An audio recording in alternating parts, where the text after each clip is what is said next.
Hello, treasured viewer. I'm on vacation in beautiful Puerto Rico this week, but I couldn't wait to get this show out to you. You're watching the second half of our interview with Oliver Stamatoski, where we discuss cryptocurrency, Oliver's personal experience with hyperinflation, innocent people getting debanked, the dangers of trading crypto, and why Bitcoin is the cyber horse of investments. Please enjoy.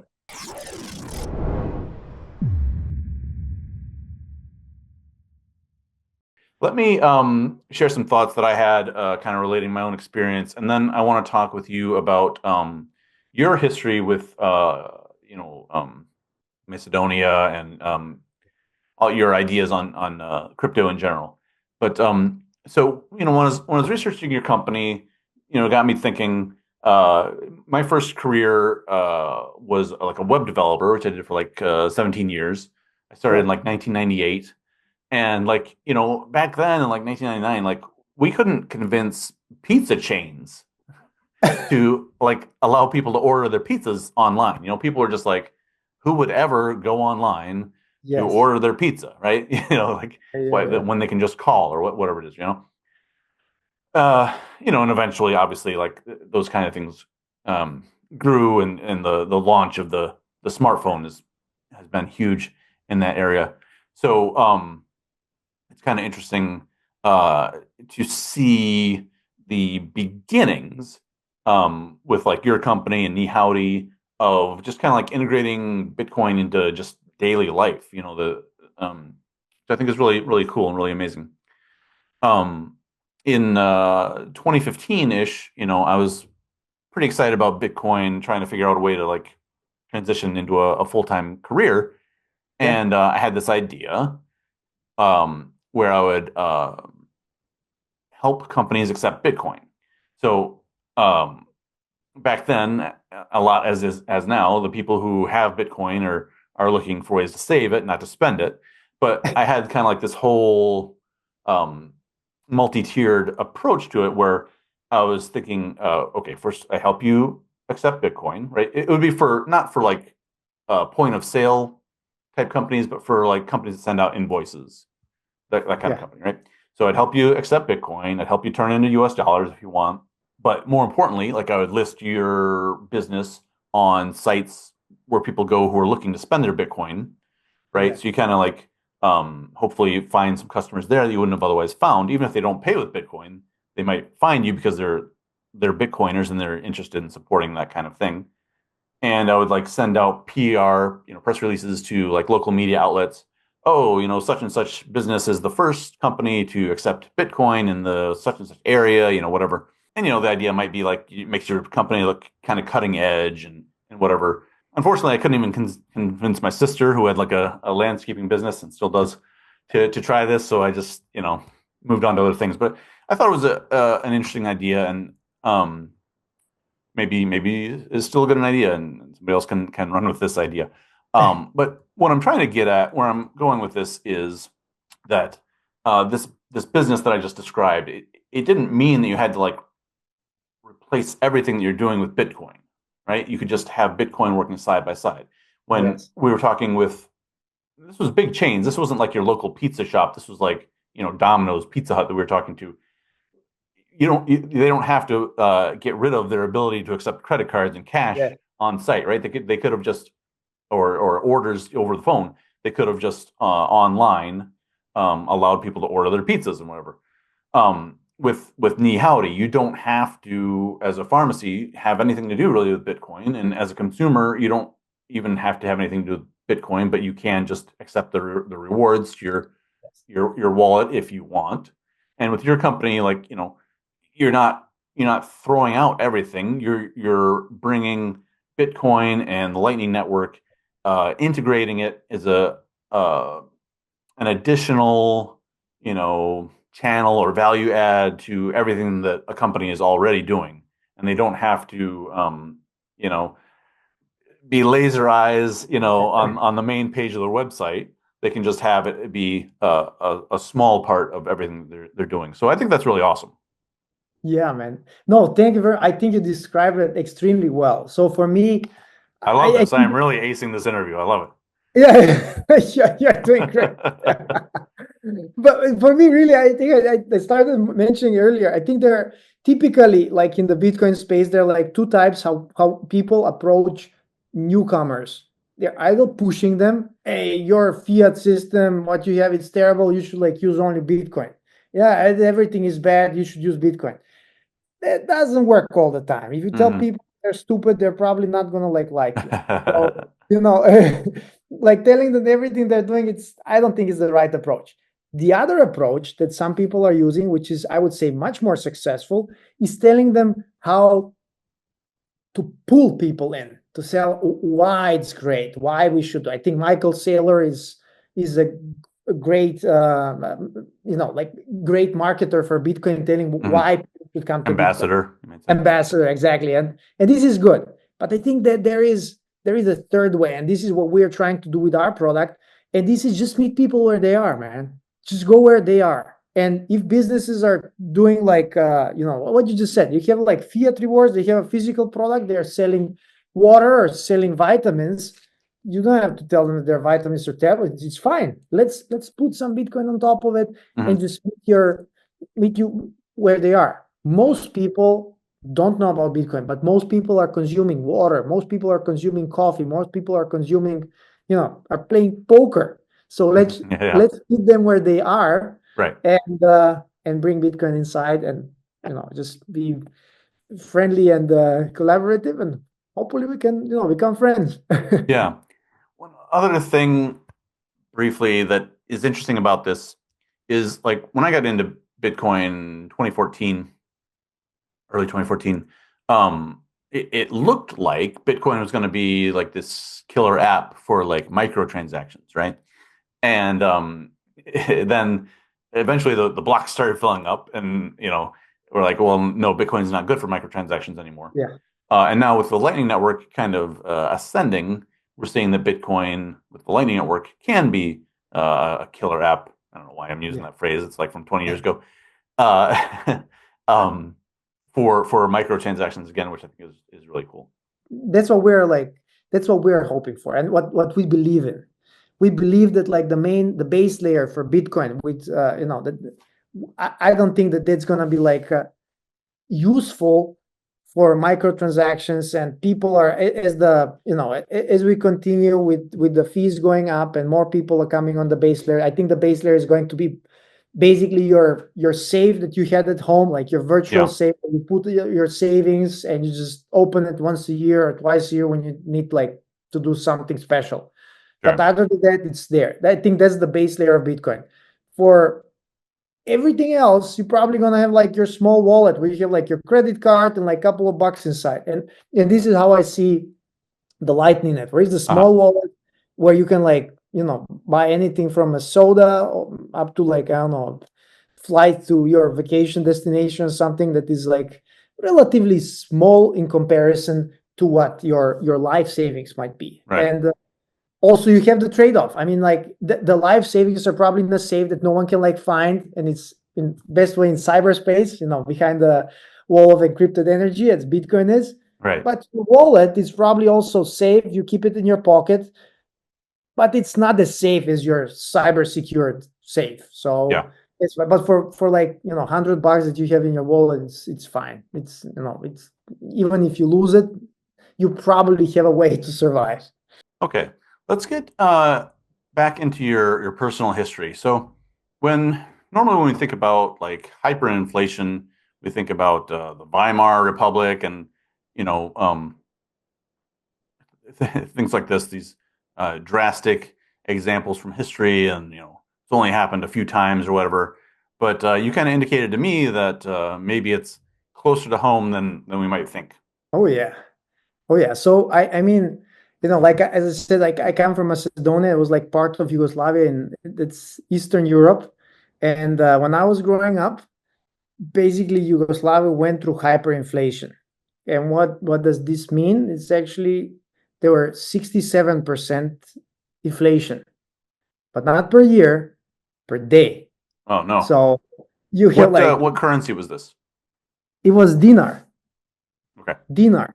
So and 67% that's incredible. You basically like use half of your money within a day or more than half. Which I remember, like my family, when they would get paid, we would just like run to the dark side of the city and kind of like talk to like some shady people who would transfer your currency that is losing money as you're bringing it there to like the German mark, which was kind of like more stable. Right. But the currency was losing so much money that they could not keep up with changing the value of the printed dinars that were there. So Yeah.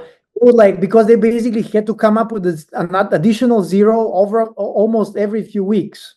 So you have like 100 dinars, then it should be 1,000 next week, then 10,000, 100. So eventually they would need to print money, new types of money every few basically months. Yeah. And eventually all the people got so confused with the different zeros, so people will not even interact with the amount of money, they would interact in the color of the money. So if you go to buy bread, they would not say it's going to be 100 dinars because today 100 is going to be 1,000 tomorrow, and it's going to be 10,000 3 days after tomorrow.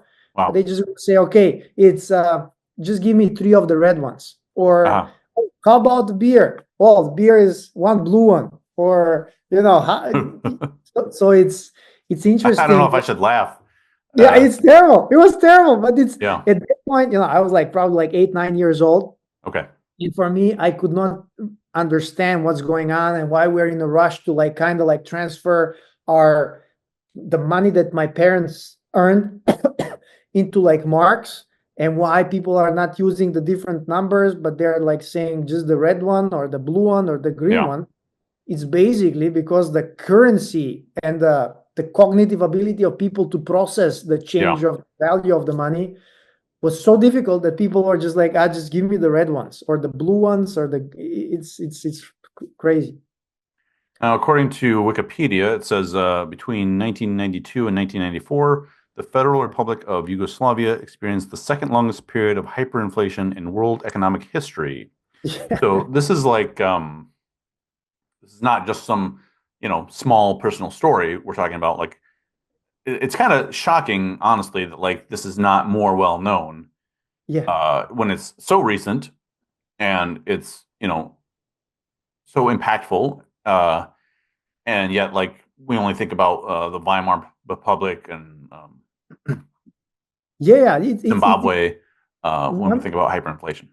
100%. And like the living through it, I remember, and again, I was like, 10 years old or something, when all of a sudden we are having lunch with all of my family, and all of a sudden everyone like gets excited and kind of scared. And this was like going on for like few weeks, and I didn't know what's happening. Basically, during this hyperinflation, the government decided that they're gonna freeze all the assets that my family has been, like my grandpa and grandma has been saving for their lifetime. And it doesn't add any value to tell the number in dinars, right? But just imagine it was there. They were working for their 30 years and had enough saved to be able, let's say, to buy something that will like reflect a whole apartment. And the government just said, you know what? This money doesn't belong to you anymore. You cannot have it. So just imagine that this is like, you work for 30 years of your life, you put money to the side to the bank, and from one day to the other, they're like, okay, you're out. And you might say, yeah, Oliver, but this is like a third world country and this would never happen into the US or like in a, and I'm like, okay, wait a second. So this is like now 1992. Over the next, 20 years, many things changed. Among others, I graduated from university in Germany and started working there, and then found my wonderful wife there. And I even opened an account for my mom to save her money in Deutsche Bank. It's the top German bank that you can find in Germany, and I would say like it ranks probably like one of the safest banks in the world, right? Yep. Okay. And what I can promise you is that my mom is not a criminal. She's like, she's just a regular lady. She lives in Macedonia, and she had like her bank in Germany bank account in Germany for like 20 years. She had like 10,000 euros there. And 2023 happens, or 2022 something happens. And all of a sudden, my mom, who lives in Macedonia, gets a letter from the German bank saying, just out of the blue, my mom has been paying like all the fees that they need. She's been interacting with them, putting some money in, taking some money out, just regular stuff. All of a sudden, Deutsche Bank sends her a letter and saying, you have now 3 weeks to collect your money. We're closing your account, and if you don't collect your money now, we're going to seize it. Well, out of the blue. And I'm like, luckily, at that point of time, I was still living in Germany. And my mom came, and we went to the bank, and we tried to get what's going on. And basically the bank just said, okay, well, we don't know. We're just going to close your account. And by the way, great that you're here, because if you wouldn't have showed up in the next 4 days, we would just seized your money. Yeah. And this is for me wait, they wouldn't even send it to her? She had to show up in person? She had to show up in person, and if she my would gosh. show up to a particular date that was on the letter, they would just seize it. Gosh. And this is Germany, man. And and I'm a German citizen, by the way, so I'm like, guys, you cannot do this. Oh, well, sorry, this is how it and there is, you could not push further this explanation. We would seize your money, and that's it. No explanation whatsoever. So that's why, for me, this is one of the calls where I'm like, okay, this is terrible. And this is I would say, I don't know, it's called Damocles Schwert, the sword that hangs above all of our heads. Yeah. Part of Damocles. Yeah. So that, and maybe people are, yeah, but this would never happen in the US. I'm like, it happened in Germany 2 years ago. It can happen to each and single one of us. And we, on Twitter, you might hear a story from this business, that business that might got debanked. But I would caution everyone to be careful about putting any kind of, of course, many people need to have some kind of fiat in their bank accounts. Yeah. But I would caution everyone believing that there is no there is no risk involved in having your money in the bank. Right. Yeah, in the United States, we've had some things about terrorists and whatnot, and someone that I know, their family was back in Italy. Actually, he had been an American soldier in World War II. Okay, and he's living in Italy, and in the wake of 9/11, they froze all the payments that were going to him, and you couldn't. We'd ask the bank what's going on, and they couldn't tell us by law, right? Because it was a secret freeze on their money that this World War II vet was facing, and after a long time, one of the bankers kind of dropped us a hint. Well, I can't tell you what's going on, but maybe you should look into such and such, law or whatever. You might say, well, I'm not a terrorist, so my accounts aren't getting freezed. Well, this guy who isn't either. He's like I say, a World War II veteran, so beyond that, just the idea, if they could do it to a terrorist, then they could do it to you if they came up with a compelling reason. Yes. In Canada, we had there were some truckers who were protesting being shut down during COVID, and the Canadian government froze any bank accounts that were receiving donations to support these truckers during their protest. So yeah, these kinds of things can and do happen in the United States, in Canada, in Europe, in all the places where you might think that it's a free country and the bank system is solid and trustworthy. It is, until it's not, until you find yourself in the crosshairs in a way that you don't want to be. 100% agree. So that's why, I mean, I cannot financially advise anyone what they should do with their money, but I would definitely caution people. I would definitely caution that if they have money in the bank, it's not money and it's not in the bank.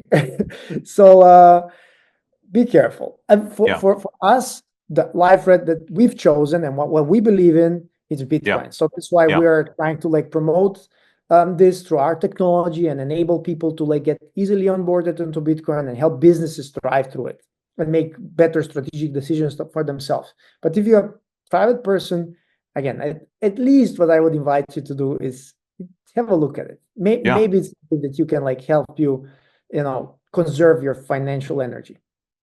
I've never heard anyone getting a letter from Bitcoin saying you have to close your Bitcoin account in 3 weeks, so we're gonna. Yeah, exactly. Although the kinds of companies that can work with Bitcoin, they could do this kind of thing. Yes. And by the way, I'm sure like many people got burned from it. And by the way, myself as well, myself included. I've lost like I've went through the standard journey, like trying to understand what's Bitcoin, what's with the other coins, and I've lost money on exchanges that went like bankrupt. And I've lost money on FTX.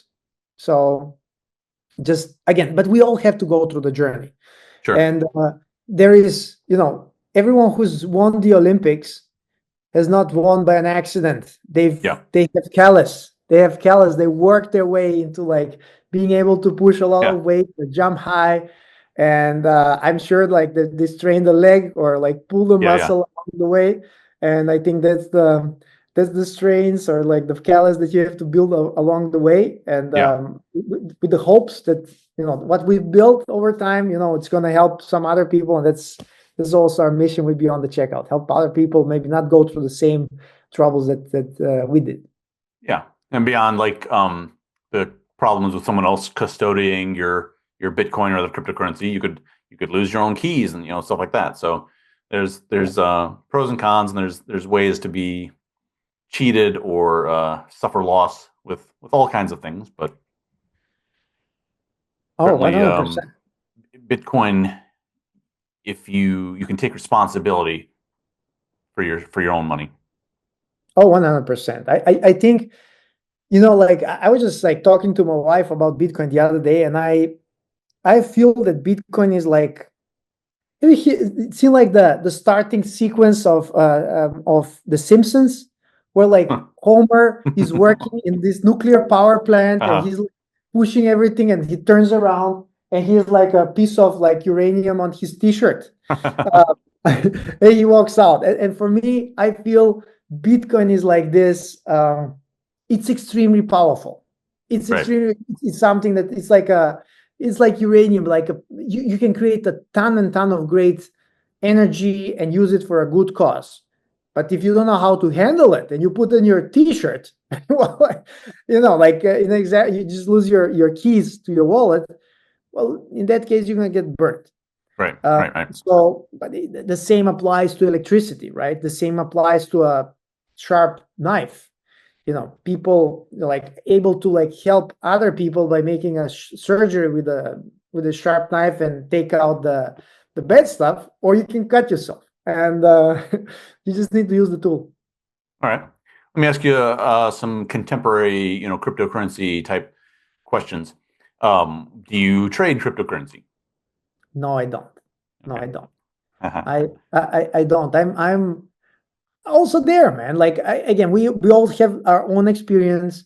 My experience is like trading is something where it sounds interesting, but I think guessing the market, especially as we're talking when it comes to the other cryptocurrencies, mostly we're talking about very, very small, tiny markets that have, especially because they're so tiny, once you like have a whale or someone like pushing the market up and down, they can be extremely volatile.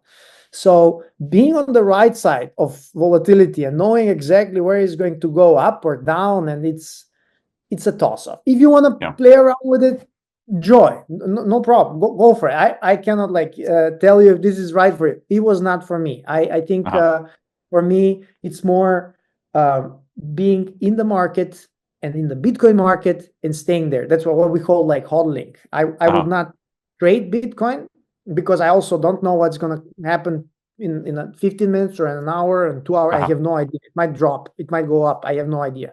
But what I believe is that Bitcoin is going to continue progressing over the upcoming years. So that's why I feel comfortable conserving my financial energy into it, because I know it's going to Yes. continue catching up. When it comes to the other currencies, cryptocurrencies, again, I don't feel comfortable investing in something that is, it's not a commodity, because all these currencies are kind of securities. Yeah.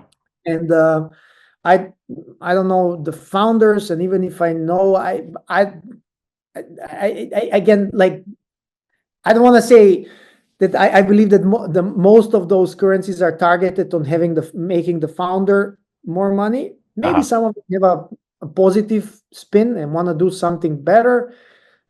I don't know, but again, like, for me, I would not trade securities. I would rather hold to a commodity. That's how I feel. Yeah. Well, it's pretty much my position, or the position of the show as well. Although, I certainly think that there are useful altcoins out there. I think for the average person, the investing in Bitcoin is your best bet. And I have no problem with investing in some altcoin that you have researched and you feel confident about. But. For sure. I mean, people invest in stocks, people invest in all different kinds of stuff. Right. Where they believe that there is value for them and they have some kind of a competitive advantage and believe that but typically, if you would invest in something, in a stock or something, you're investing because you think it's going to go up. Yeah. And I think if you do some research on some of these other cryptocurrency and believe you have a competitive advantage to make more money, yes, out of it, well, maybe, I don't know. I'm not going to stop. You can do whatever you want. You can also on like buying an old car that is going to go in value after a while, or nice art, or like people like watches as well. Yeah. And it's not for me. I'm just like I would rather invest into something where I believe it's impossible to stop. No one can break it.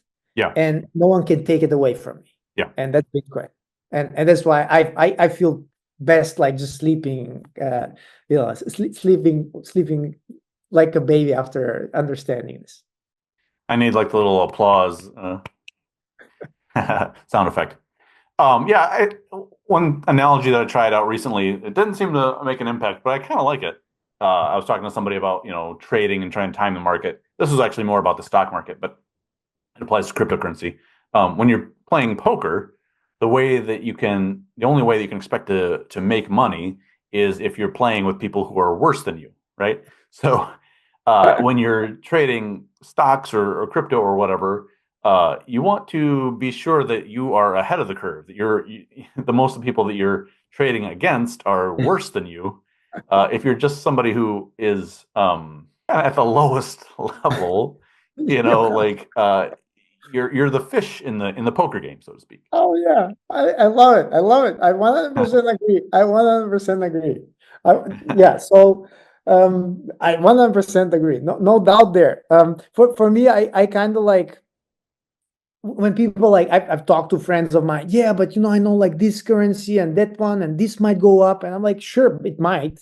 I don't know, but it's like if you're betting on race horses and you have like there are 9 race horses. Yeah.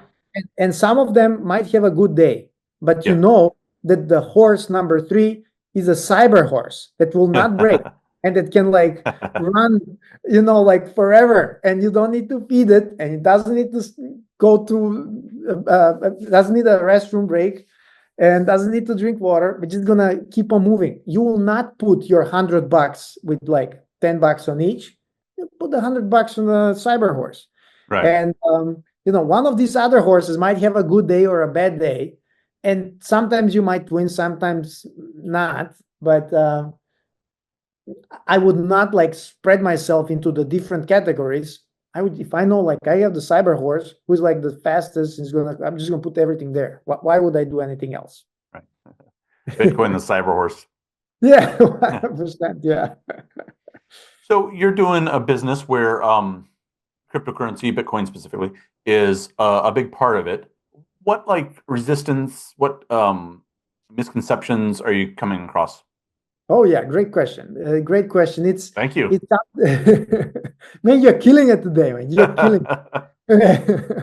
So I think the standard misconceptions, they have basically changed over time slightly, but they were, I would say, two. First thing is like, oh, it's going to get banned. Oh, this is a scam. Now that the government, that we have the ETFs, now that the government is behind it, now that we're having a official executive order, so a Bitcoin strategic reserve, no one is talking, okay, it's going to get banned. So that's fine. The second problem that we're like facing is, oh man, but this is volatile. Look at it. It dropped now. Where are we now? Oh, we just dropped to 82,000, I believe. Yeah. Like it's so volatile. It's dropping down. I'm like, yeah, it's 83. It went down like from 87,000. 3 months ago, it was like at 50.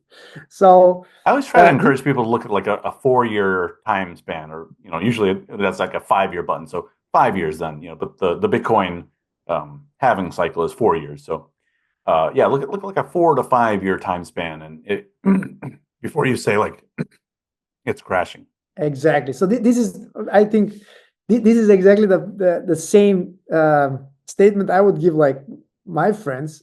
No one has ever lost money in Bitcoin over a time frame of 5 years, no matter like where you have invested. Yeah. And I don't know if there's like this is true for any other asset.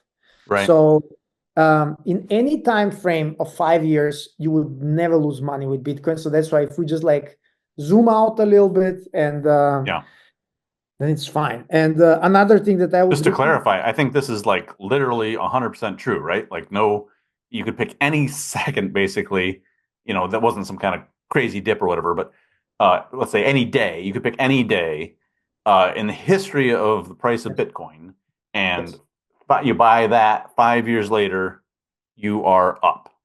Yes. Yeah. I used to say the same on a 4-year time frame, but we actually, I think, broke that a little bit, but now it's 5 years. Yeah, I'm certain that is on 5 years. I know for a fact for 5 years, no one lost ever money on 5 years. Yeah. Probably works on 4 as well. But no, I think it broke. It used to work on 4, but I had to stop saying it because I think it broke at one point recently. Oh, okay. Interesting. Okay, I didn't know that. So, but then we're still in the fact area. So 5 years, no one lost money. So that's why and yes, it has volatility, but the reason why you are able to see this volatility is because it's being able to be traded every second of the day, 24 hours a day, every day of the week. If you look at the price of your house, or this hotel where I'm staying now, you simply measure the price every few years or every few months, or so you simply don't see like the volatility. But the same applies for real estate. When there is like, when the markets are scared, there are also dips and ups, but you simply don't have like the frequency of evaluating the price of your home so frequently. Right. So it seems that is like continuously going up. Yeah. It's basically not true. The price of your house also goes down if you try to evaluate monthly. Yeah. And Yeah. All right. Is there anything you wanted to talk about that I haven't asked you about yet? No, man. I really appreciate. I think we had a great discussion. I appreciate your questions. I really appreciate the hint about having like this kind of poker chips on a poker. I was like championships. Mm-hmm. That's actually a great idea. Again, like coming from the point of trying to approach people and meet them where they are, not where we are. I think it's a great idea. Maybe we should like talk a little bit more after this podcast is over. Okay, I'm game. Perfect. Okay, so let's transition then to closing thoughts.